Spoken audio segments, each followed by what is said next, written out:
Como é que nascem os movimentos, sabe? Como é que crenças que hoje, sei lá, mobilizam milhões de pessoas ganham forma? É uma boa pergunta. A gente tende a pensar em revelações, em líderes super carismáticos. Isso. Mas muitas vezes a resposta está no caos, em momentos de grande transformação e principalmente de muita incerteza. Exatamente. E a nossa conversa de hoje vai mergulhar de cabeça num desses momentos. A América do século XIX. Um lugar onde, bom, tudo estava sendo questionado: política, sociedade e, claro, religião. E é nesse cenário que a gente vai investigar a origem do adventismo do sétimo dia, que nasceu literalmente das cinzas de um movimento apocalíptico chamado Millerismo. Exatamente. E para guiar essa nossa exploração, a gente tem em mãos um texto analítico bem denso que foca não só na história, mas na figura central desse movimento, que é a Ellen G. White. E a nossa missão aqui não é só contar uma história, né? É quase desembrulhar as forças sociais, históricas, até psicológicas que moldaram essa fé. É um estudo de casos sobre como a história pode ser reinterpretada, recontada, para dar sentido a uma nova visão de mundo. Perfeito. E o ponto de partida é esse: um mundo em ebulição, onde a promessa de uma vida nova nos Estados Unidos se misturava com um medo profundo do fim dos tempos. Era o terreno perfeito, né? É, O terreno perfeito para novas profecias e novos profetas. ok. Então vamos começar a desvendar isso. O século XIX, ele não nasce em paz, né? A fonte que a gente está usando descreve um mundo que está se recuperando de conflitos gigantescos. Sim, a Europa ainda estava, tipo, tonta depois de séculos de guerras. E os Estados Unidos, recém-saídos de outra guerra com a Grã-Bretanha, estavam naquela fase de quem somos nós? Era um tempo de tentar construir alguma estabilidade, mas o autor do texto argumenta que por baixo disso corria uma corrente de incerteza que era avassaladora. Essa dualidade que é o ponto-chave. Em meio a essa instabilidade toda, os alicerces do mundo pareciam tremer. E nos Estados Unidos, esse sentimento era multiplicado por um fator único: a expansão para o oeste, a famosa corrida para o oeste. Isso, pela primeira vez na história moderna, a ideia de ter sua própria terra, de ser o dono do seu destino, deixou de ser um sonho só da aristocracia, sabe? Se tornou uma possibilidade real para muita gente. A palavra oportunidade, que era quase um mito na Europa, ali parecia estar no ar. E essa busca por uma vida nova não era só material, certo? A fonte conecta essa corrida pela terra com uma corrida pelo céu. Totalmente. Essa febre por algo novo, por um recomeço, se estendeu com a mesma intensidade para o campo espiritual. Se era possível reinventar a vida na Terra, por que não reinventar a relação com Deus? Faz sentido. As velhas igrejas, com suas hierarquias, suas tradições europeias, pareciam não dar conta dessa nova energia. As pessoas queriam respostas mais diretas, mais pessoais e mais urgentes. E foi essa urgência que abriu as portas para o próximo capítulo. E é aqui que a coisa esquenta. Entre 1820 e 1850, a América foi tomada por um fervor religioso, que o nosso texto descreve de uma forma muito visual, tipo, uma das últimas tragadas do antigo drama de temor e fogo do inferno. Nossa, que imagem forte! É. E no epicentro desse furacão estava o movimento millerita. A história é fascinante. Um fazendeiro, William Miller, depois de anos estudando a Bíblia, chegou a uma conclusão bombástica através de cálculos. Ele marcou uma data para o fim do mundo: 22 de outubro de 1844. E isso não foi um movimento pequeno, de nicho. Milhares de pessoas acreditaram. A fonte descreve o período que antecedeu a data como um grande drama gratuito, uma verdadeira guerra santa pública. Tinha de tudo, né?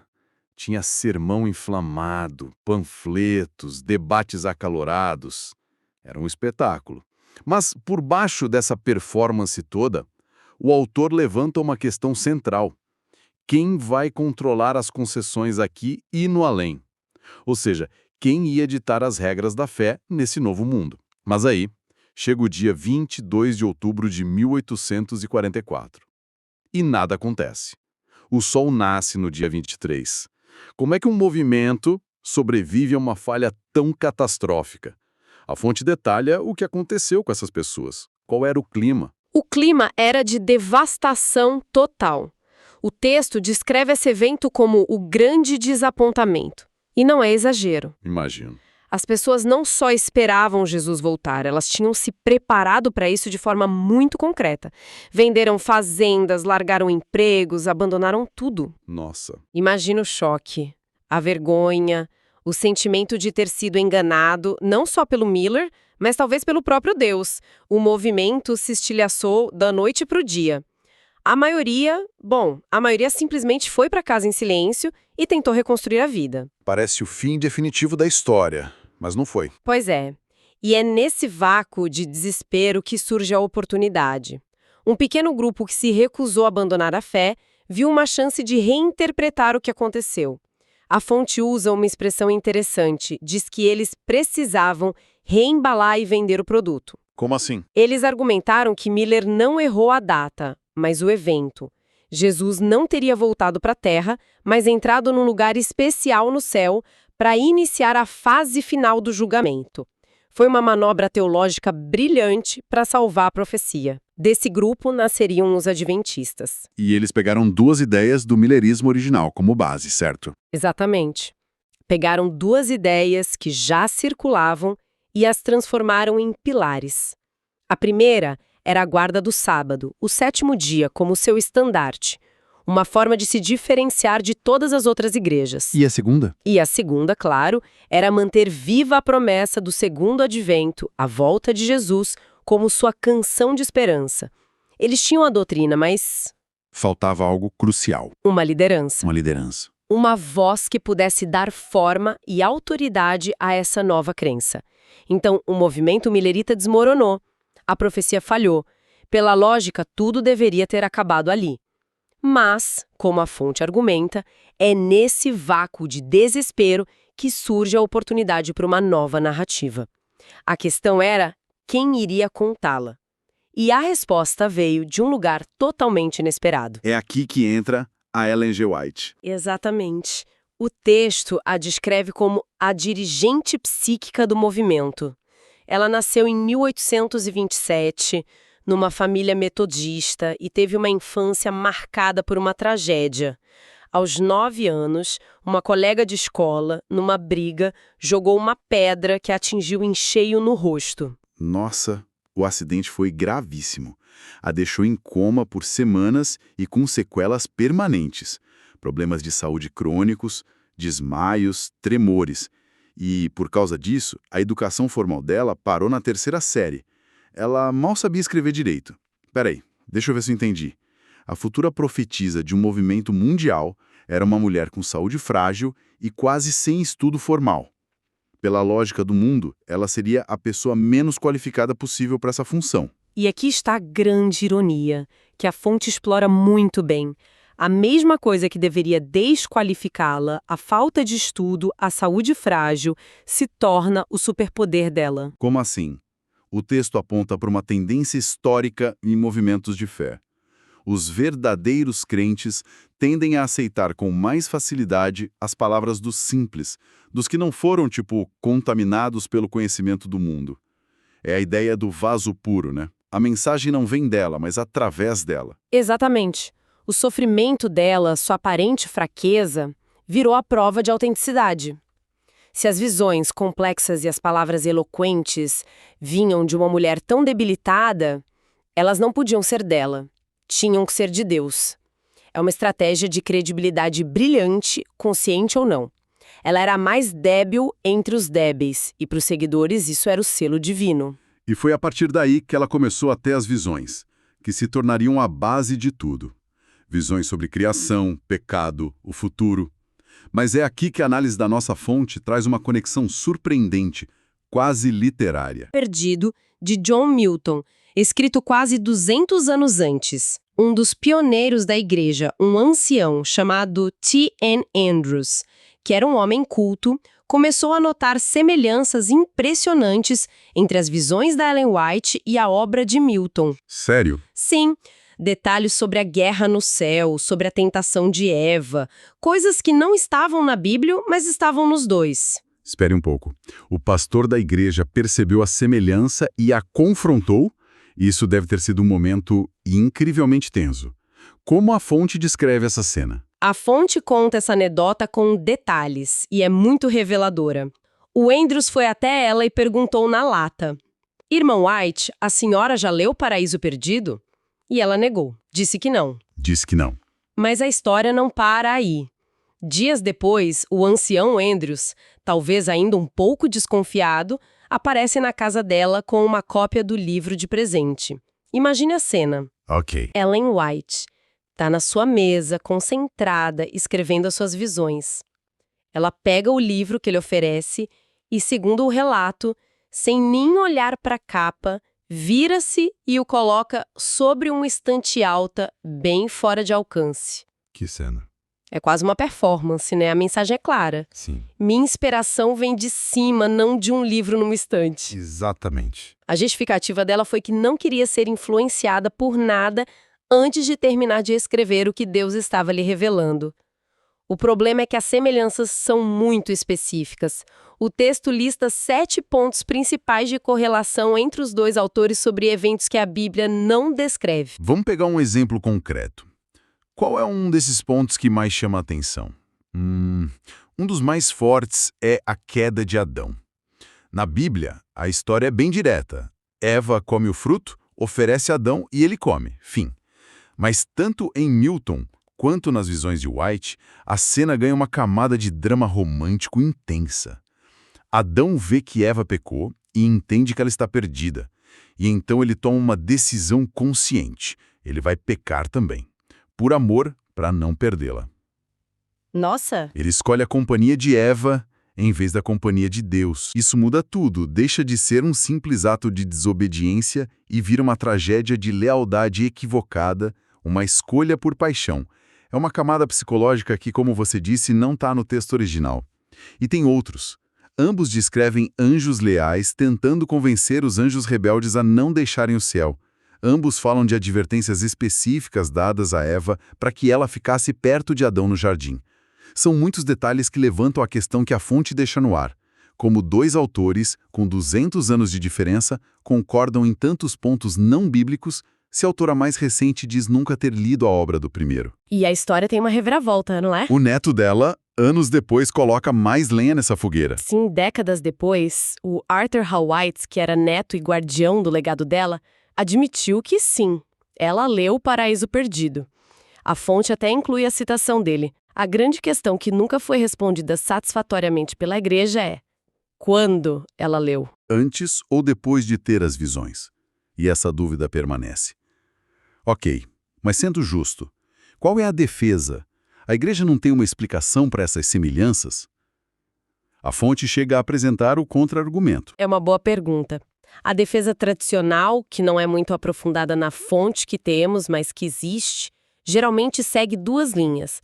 Uma é que tanto Milton quanto White beberam de uma mesma fonte de tradição cristã, de interpretações que já circulavam na época. Entendi. A outra, mais teológica, é que ambos foram inspirados pela mesma fonte divina para descrever os mesmos eventos e por isso as descrições se parecem. Para os crentes, a semelhança não diminui a visão dela, pelo contrário, a confirma. Mas para o analista histórico, como o autor do nosso texto, a correlação levanta questões sobre influência e originalidade. Então, independentemente da origem dessas visões, o que importa é o impacto delas. Como é que elas se tornaram fundamento de uma fé mundial? A autoridade dela se solidificou com uma frase simples que ela usava para começar cada relato. Eu vi. Eu vi. Essa frase se tornou incontestável. Se Ellen White viu, não havia mais espaço para debate. A análise que temos aqui argumenta que isso, efetivamente, fechou a porta para outras interpretações dentro da igreja. Nenhuma ideia nova, nenhuma leitura diferente das escrituras é oficialmente aceita, sem antes, e aqui eu cito a fonte, passar pelo filtro pela cor de Ellen G. White. E a fonte argumenta que esse fenômeno de um fundador se tornar a lente através da qual tudo é visto não é exclusivo dos adventistas. certo? Exato! O texto faz uma comparação direta com outros movimentos que nasceram na mesma época e lugar. Como os Mormons. Isso, os Mormons e Joseph Smith, ou os cientistas cristãos e Mary Baker Eddy. A análise sugere um padrão. O grupo acaba vendo o mundo inteiro através dos olhos e das interpretações de seu líder fundador. Isso cria o que o autor chama de um plano do clã, ou um gueto ideológico, um gueto mental, não físico. Exatamente. A realidade é filtrada por um conjunto específico de escritos e visões. E o céu, nesse contexto, se torna um lugar onde só entram os bons, definidos, claro, pelos critérios do próprio grupo. Mas essa visão de uma profetisa pura, isolada das influências do mundo, não foi desafiada em algum momento? Principalmente de dentro do próprio movimento? Foi, e de forma bem contundente. O texto destaca um momento crucial em 1979. Um historiador chamado Jonathan Butler, que era professor numa universidade adventista, publicou um artigo que causou um terremoto na igreja. O que ele fez? Ele usou ferramentas da historiografia moderna para analisar Ellen White e concluiu que ela era em grande parte um produto de seu tempo. O que isso quer dizer na prática? Butler argumentou que as profecias dela sobre o futuro eram, na verdade, projeções dos medos, das ansiedades e das esperanças da sociedade americana do século XIX. As visões dela sobre saúde refletiam os movimentos de reforma sanitária da época. As visões sobre educação, os debates pedagógicos daquele tempo. Ah, entendi. Essa análise chocou a igreja, porque confrontava diretamente a crença fundamental de que ela era uma figura atemporal, divinamente inspirada e imune às influências do mundo ao seu redor. A análise do Butler a colocava de volta na história como uma pessoa profundamente moldada pela sua cultura. O que minava a ideia central da sua autoridade, que era justamente ser essa mais débil entre os débeis, um canal direto de Deus sem interferências. Exatamente. Se ela foi influenciada por John Milton ou pelos movimentos de reforma do seu tempo, então a mensagem não é 100% divina. Tem um componente humano, cultural, histórico. E para uma fé baseada na pureza da revelação, essa é uma ideia muito desestabilizadora. Resumindo essa jornada, então, a gente partiu de um cenário de caos e oportunidade no século XIX, que deu origem a um movimento apocalíptico que falhou espetacularmente. Pois é. Das ruínas desse fracasso surgiu uma nova fé, liderada por uma figura improvável, Ellen G. White, uma mulher cuja história de fragilidade se tornou a base de sua imensa autoridade. E vimos como as visões dela, que têm paralelos impressionantes com obras literárias anteriores, se tornaram um alicerce inquestionável de uma teologia que hoje alcança o mundo todo. Sugere que, em religião, talvez a gente raramente lide com a verdade pura, mas quase sempre com uma verdade filtrada pela personalidade, pela cultura e pelas experiências de seus líderes. E isso nos deixa com um pensamento final para refletir. Em qualquer sistema de crenças que a gente siga, seja religioso, político, social, como é que a gente consegue distinguir a mensagem original da reinterpretação, consciente ou não, de ideias que já estavam no ar? Onde termina a voz do profeta e onde começa o eco do seu tempo?